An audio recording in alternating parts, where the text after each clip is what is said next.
also known as Shannon Allen. This is my husband. Today is July 10th and 2023, which is our 1 year anniversary. What's your name? My name is Jamil Allen. Is it Jamil or Jamel? Jamil. It's Jamel, right? Yes. Not Jamil. It's not Jamil, it's Jamil. So, for people who call him Jamil, that's wrong. His name is Jamil. So, he has said it for you. That's your name? Okay. Correct.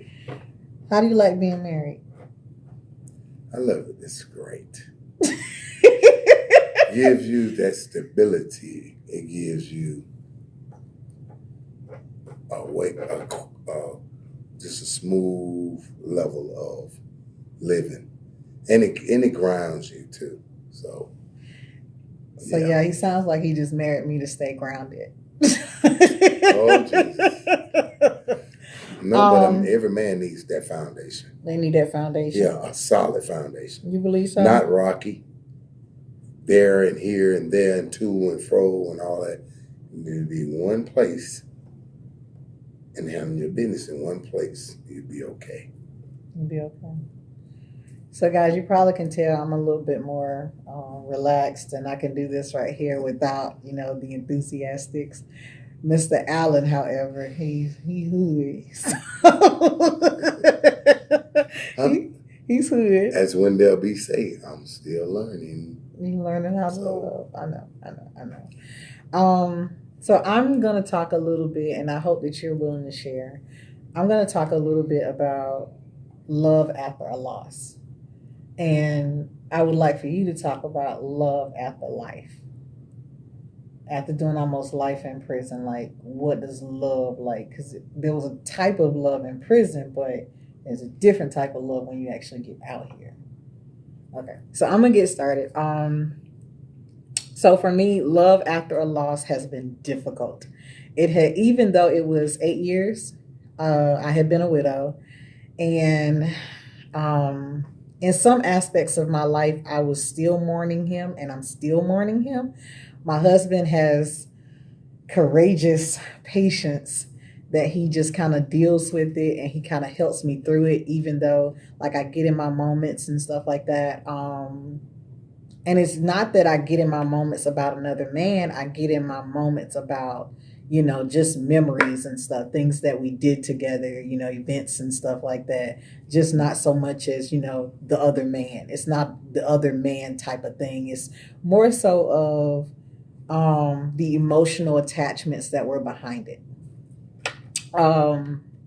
So that's kind of how love after a loss has been for me. It's like remembering those moments, but still not applying them to my current marriage, my current relationship, or what I'm building with my new husband. And the children, that has been an adaptation for them because they didn't have anybody that was completely steady in their life as a, father figure that kind of kept them going or kept them balanced. It was just me and my family, my support team and stuff like that. So how do you feel like, having love after life in prison? It's really difficult because when you put yourself in a situation as vast and as deep as that, you have to fight your way out. And, it's easier to get in trouble, but it's hard to get out. And, it's a thing that, you're his mama's boy, and, you always get the privileges of whatever you do, your mama always getting you out of stuff. Mm-hmm. And when you're in the penal system, once you're incarcerated, they have a SEDC number on you. It's a horse of another color. Your mama just can't get you out of that. And they just, sometimes money helps, that you can get lawyers that, that have a political pull that could make some things happen. But it still is a chain of command, and it still takes time if that is the issue. But sometimes money don't do it, so I always tell people, they have to think twice before they do things. You always have to change your mindset. And, when you change your mindset, and, your limbs will do different things because you tell your mind, you tell your body parts what to do. You never let your parts tell you what to do.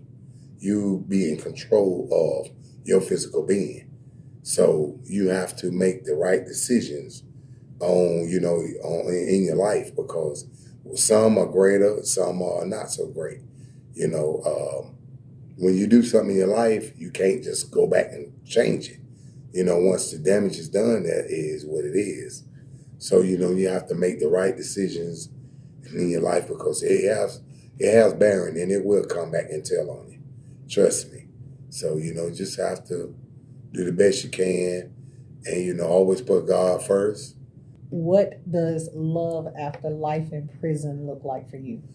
Love after life in prison. Love after life in prison. Like you had a different type of love when you were in prison. Like you loved them because of what they could do for you. But once you get out, you have to find that special one that would accept you for who you are and the things that you done went through. You just have to be careful with that, because some will do it because of whatever reasons, may not be good for you. But you have to make the right decision on a person accepting you for who you are, what you went through, what you've done, and you can captivate it on that and move on in your life. But other than that, it won't work. You have to have the right person in your corner that's going to accept you for who you are. Do you believe that being honest with that special someone is important to the mission that you're saying, as far as having somebody who loves you, or who's with you or in your corner based on everything that you've been through? Yeah, you have to be honest. You have to be straightforward in order to let them see what you've done and what you become and where you're going. You have to be honest about it. In detail. Okay. Do you think that you have done that? Yes. In this marriage, do you think that you were completely honest about everything? I think I was honest, but at the beginning, I didn't open up as like I should have. And sometimes things now comes back to haunt me, because some things that I left out and didn't say.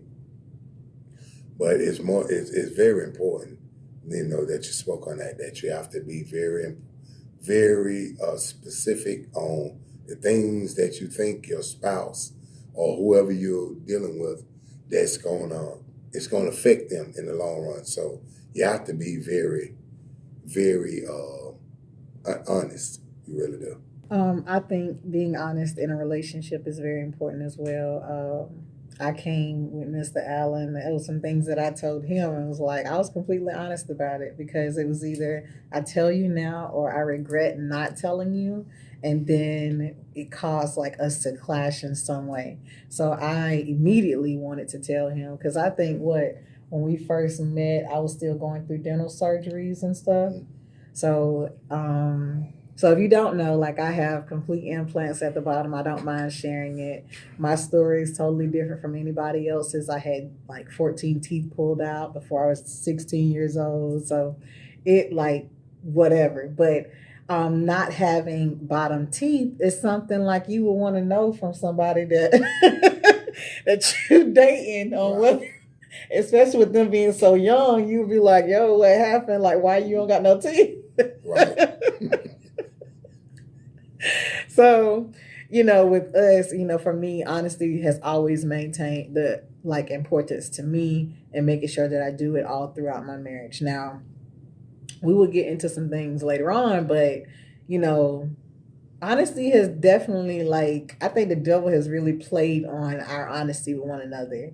Like, I could have been overly honest and he could have been not as honest about something. And the devil kind of used just those insecurities or those, moments to just kind of skate its way in there. We're going to talk about our support system. Our support system, Mine is absolutely amazing. I mean, of course, with everybody, you have your people. You have certain people that you go to for certain things. Our couple support system is really really good. Would you Hmm. say? Right. I think They are. our couple support system is really good. They keep us balanced. Our single friends, they do the same because I don't Right. think we have single friends that are like, girl, Not cut many. them off. No, we don't have many single friends either, Um, but we don't have any that's gonna it's say leave her or leave him or right. anything like that. When They actually you're challenge us to be better. Like they right. know us. Right. And they'll be like, oh, you just in your feelings. Or they'll say, Jamel, you better act right. You know, Right. they'll say different things like Right. that. So we have a support system that kind Um, of calls us on I us. meant when you're married, you have to surround yourself where people is more so on the same level as you are, and where you're trying to accomplish and grow. You have Mhm. to be around them so you Yeah, can get that support from them of what you are obtaining, what you are trying to grow and elevate to. I like the way you So, said that um, because that's important. Like you should still have friends that are like above you in certain areas so that you can grow up to those moments. They right, can help motivate you. So you shouldn't be in the same boat with friends who are dealing with the same mess. Like some of our friends have been together 30 some yeah, years. a lot of Yeah, years, they 40 years, right, and we're just now at year one where if we could talk about our previous marriages for a moment, my first marriage didn't last but 9 months. I was 8 months pregnant. He died. My husband's first marriage was didn't last no time. Not even 90 days. so That's a about shame. But but he stayed married. Don't now and I don't didn't discredit. no, You did stay I stayed married. married. He stayed married legally on paper for about 10 years. But we wasn't together at all. After like 23 days, 3 weeks or something like that, they were together, but then they kind of separate ways. So that's kind of that was is that the story that Yeah. I get? Okay. Yeah. So that's how that happened. But our support system has been amazing to help us be better people for one another. Not so much as like, and they've talked to us like we have been on the verge of walking out on each other. Like he has been to in a year, yes. And we drove each other crazy. I wanted to strangle him. He wanted to strangle me. Like not really strangle, but we just was like, ugh, and we've had to separate rooms, like we've had to do like some and we had to do like some soul work, so it wasn't just us being mad at each other, it was us being mad at the us that we see in each other. Mhm. So like there are things in my husband that even though we're totally different people that I see in myself, and there are things in him that he see like that's in him that he sees in me, and it aggravates him because those are things that he's outgrown, but those aren't things necessarily that I've outgrown. So, and there are things that that I get mad at him about, but those are things that I've outgrown, but those aren't things that he's outgrown. So it's like we're like my brother says it best, and he's one of our support systems. They've been married, what, going on 2 years? 2 years, December 18th, right? Yeah. December 18th, because we went to their wedding. That was our first event together.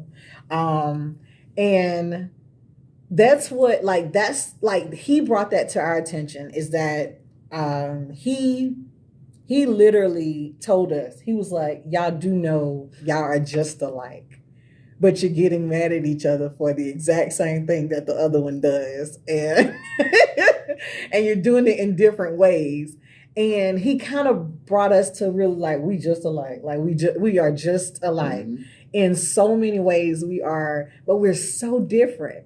So ways that I've grown, he's still growing. The ways that he's grown, I'm still growing. Like he has more patience with people than I do. Can you believe that? And I deal with people every single day. Yeah. That's right. He has way more patience with people than I have. And I have more patience with paperwork, knowledge, all that good stuff, like doing, house, bills, everything. And he's just like, he just, I don't want to do Yeah. it. Look. But see, a lot of that has to do with what I went through, that experience that I went through. So I Can you had to talk a learn. little bit about it so that they understand what you went I've through? learned that, people are different. And, You know, you can't always look at life that my way is the only way. Mhm. That's not. That's not. It's far minute to what I'm trying to say. Is it's a lot of people. You know you have a this world is so big and so vast that you have so many different people from so many different walks of life, so many different cultures. So what I'm saying is people are different, and you can't think because of your way it's the only way. It's so many different ways, you know, and we just have to learn to understand other people's views and points about things, you know, because they might experience something that you didn't. Mhm. From what I experienced, maybe another way. But it's just the fact that views and points are a little different, but you have to come to agreement to understand other people. You just can't think and it's one way. It's like thinking inside and outside the box. You get what I'm saying? No, When but yeah, it's really like yeah. thinking inside and outside the box. Because when you think inside the box, you think in your way. Mhm. But when you think the outside of the box, that's another way. Mhm. And that's not necessarily always your way. It could be somebody else's way. So you said in the beginning that you know the way that you think is based on what you went through. Mhm. Do you want to talk about what you went through, or do you not Um, rather like really talk about things um, that you went through? I went through a lot. And the things that I went through, I don't think that people, Baby, you're talking around it no, again? no, no. Okay. It's the fact of, you know, from what I say, from what you see on TV about prison, is, you know, it's kind of similar sometimes, and sometimes it's far straight off to another level, Mhm. meaning it's like a lie. Mhm. So I can tell you anything. I can tell you anything, and it may not even be true.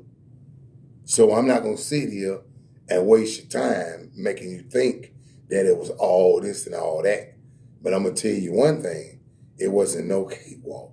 It was straight pure hell. What I went through was pure hell. And I wouldn't wish that on my worst enemy. I really wouldn't. But thanks to God, it may pull me through that. Pull me through that. I did a lot of stuff that I know I'm not proud of doing. You know, I'm serious. I'm telling you, it's just, you know, I can't even describe. Can't even describe. But God pulled me through because without Him wouldn't be no me. Okay, allowing God to move in our marriage. Like we talked about before, about like being at odds and being ready to walk away. Um, I know for me, it felt like for a moment, like just for a little while, it felt like God was robbing me. Because it was like, okay, I am doing all the work. I'm doing every single thing. I am doing, you know, more than what I feel like I should be doing because he's not, you know, bringing his all to the table. I felt like that. I really did. I felt like I would be praising God the most. I would be doing what I'm supposed to do as far as, you know, whatever God tells me to do. If he's telling me to, you know, give my time, if he's telling me to give this or give that, or to, you know, be obedient to his word, and I'm fasting and I'm praying. And it was like a little part of me felt like he was getting all the glory from God on a level to where, okay, he's getting, you know, recognized. He ignores, you know, my pains. He ignores how I feel. He can sleep peacefully knowing I'm in pain or I don't agree with something, or he can, you know, be in there and I'm doing all the praising, but he's the one who's able to worship and shout and stuff like that, and that I'm pouring my hands and everything over. It felt like for a moment for me, it felt like, you know, I was doing all of this, but my husband was getting all the glory. He was getting he was getting all the blessings rather than glory. He was getting all the blessings, and people, you know, people saw him, you know, in this magnificent light, whereas I wasn't in that magnificent light. Like people saw him accomplishing, people saw him moving forward, people saw him getting better at work and stuff like that. But I was the one that was, in pain, or the one that wasn't feeling like they were getting what they deserved from a spouse. And then I think it was Pastor Hayes, your brother. He gave me a scripture to read. I actually read the entire chapter, and then I went back and read the entire book of Corinthians, First Corinthians, and it it brought back, every all the feelings that I had, but it put it in a clean perspective to where I understood why it was my mission to, or my gift to serve, and then my husband be lifted up. So I kind of understood it, but that was my changing point for allowing God to just do whatever he does. That's allowing God to just be God. What was your changing point in your marriage? Being real, being real. What was your changing point in your marriage to where you was like, I'm in this. I'm just gonna let God do what he did. What was that moment like for you? Or how have you felt throughout the marriage? I know we have our differences, and you don't like the fact that I say certain things, or I want things done a certain way. But beyond all of that, for you, what kind of said, okay, God, I'm gonna let you do what you do. I'm gonna get out the way. I'm gonna shut up. I think we went through quite a bit, and it was rough. It wasn't easy. Um, I just realized the things that I went through before, even in my own individual life. If I can come through that, if God can bring me through that, He can bring me through anything else. And I had to keep recognizing and remembering in my mind, if God can bring me through the hell and the pain that I suffered from where I came from and to where I'm at now, then I know God is God, and God don't, he don't fail. So I knew from that point I had to come to a realization that I knew if God can bring me through that, He will bring me through where I need to be in my marriage. Communication with us. Mr. Allen, how ooh. So first let me say that I think our communication is sometimes really, really jacked up. And I have a degree in communications. um and counseling, and a little, some other things. But there are times where I really feel like our communication is a little bit different. And I think this may be the only time I've really been honest with you about it, is because it's been different simply because, like, you come up from a background to where you never overcame the orders being barked at you. So, for instance, like, well, I know for me, I can talk about mine. For me, growing up, like, everything that I was told to do, everything that I had to do, was constantly barked at me, and I overcame it by justifying why this needed to be done. So, for instance, Jamel can tell you, even like with the kids, I I tell them what needs to be done. I explain to them why it needs to be done that way. And then if it's not done, I discipline them and explain again. Now, a lot of people are going to say, oh, that's too much explaining. I'm not going to explain to my kids. They my kids. Duh, duh, duh. But it helps, doesn't it, honey? Yes, it does. It helps. And he didn't get it. Like, my husband didn't get it. He would just take the phone and take this and take that.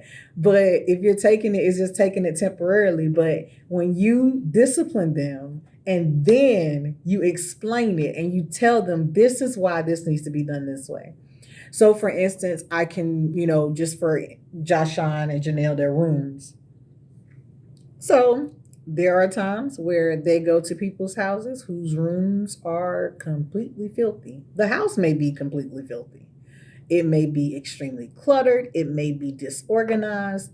And a lot of people don't, get that clutterness, and disorganization can definitely play a part in your mental health, because you start to clutter and you start to, get stuff that you don't even need. You just start to hoard stuff because it's there and you want it and stuff like that. We teach our children, and I've been teaching them this before Jamel came, but we teach our children that we don't like disown you or dislike you because of how you keep house, but we do know that keeping house is essential to having a clear mind and a peaceful home, and things being in order. Like your mindset is going to be in order when you're clean and you have your things put together. So I do explain that to my kids. And you guys, anybody who's seen my kids, oh, those are well-mannered kids. They're this, they're that. Maybe you should start explaining to them why you beating their behind, so that they understand that it's for the betterment of their growth when it comes down to it. And like I said, I had to I had to take being those orders being barked at me and twisted around, not only growing up, but even in the military, for the stint that I did do. But I had to take those orders, that were being barked at me, turn it around, and create something that, okay, if I knew why I was getting in trouble, or if I knew why I was being, these things were being barked at me instead of being told to me or taught to me, then I think I would do a little bit better. And I think that that's something that I was able to, the generational curse that I was able to break with my kids. It's like they know that, I'm going to, require them to do certain things, but they understand why now. Um, so that has been like my thing with communication, because so for me, like I don't always bark orders at him. I will say something and it triggers something in him and he feels like it's a barked order. And I've never said that to him. I'm just saying it right now. I've never have I ever said that to you?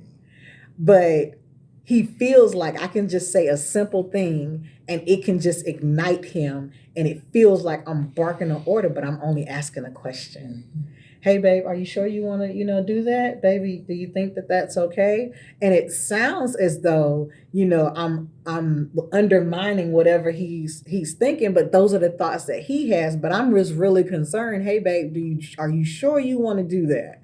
Because I kind of think ahead of time and say, okay, this is what's gonna come afterwards.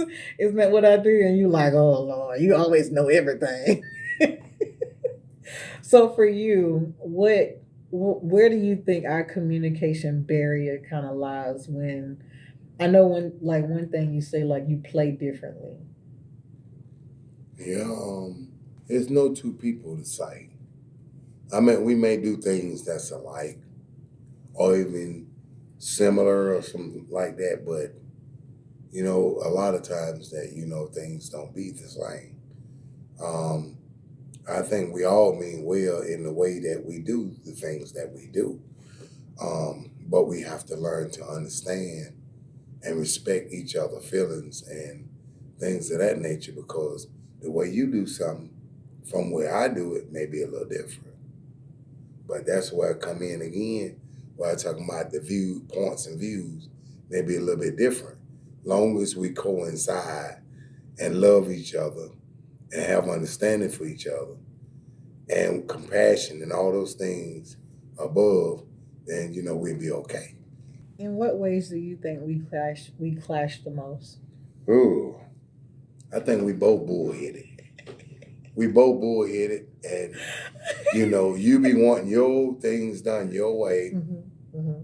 I But it's want my things things done though, right? the way. It's Yeah, my things though. It's yeah, not your things that I yeah. want done I my mean, way. I mean, you be wanting It's things done. It don't it's matter. It can be things that I want to do, and you want me to do it your way. financially, yes. Yeah. It's the Isn't it? ways of the But think world about it. It's the ways of the world, fellas. We already know.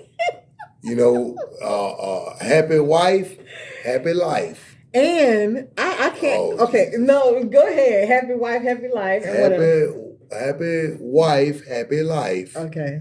A lot of things we're not going to agree with. Just let her be her. And love her. And support her. You'll be okay. Lord knows I ain't sleeping on no couch. No. No, he's not. He's not. So I'm going to let her do her thing. I'm going to trust her.